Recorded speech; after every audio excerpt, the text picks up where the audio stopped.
कि मैं और महात्मा विदुर में फर्क है, क्योंकि अगर मैं होता, बाबा साहब अम्बेडकर का अनुयायी अगर उस समय होता तो उस सभा में दुशासन की टांग पे टांग धर के चीर देता, लेकिन किसी बहन बेटी का अपमान नहीं होने देता। मैं प्यारे साथियों, अभी 2 दिन पहले आपने देखा होगा लोकसभा में आदरणीय वित्त मंत्री जी निर्मला सीतारमण जी ने जब मेरी लोकसभा के उठाए सवालों पे जवाब दिया तो उन्होंने मेरे बारे में कुछ टिप्पणी की।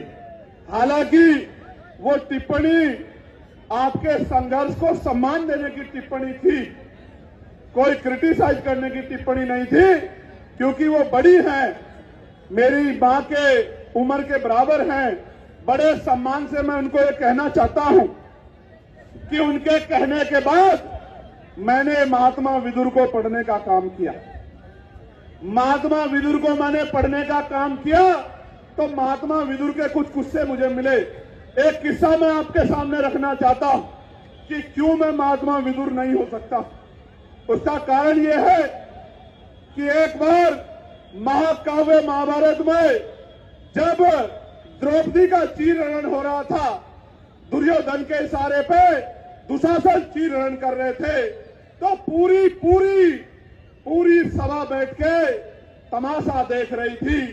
अकेले महात्मा विदुर ऐसे व्यक्ति थे, मैं उनके न्यायप्रियता की दाद दूंगा, जिन्होंने विरोध किया और दुर्योधन को चेतावनी दी कि दुर्योधन ये पाप मत करो, ये पाप आपकी राज्य की सत्ता को निस्ता नाबूद कर देगा।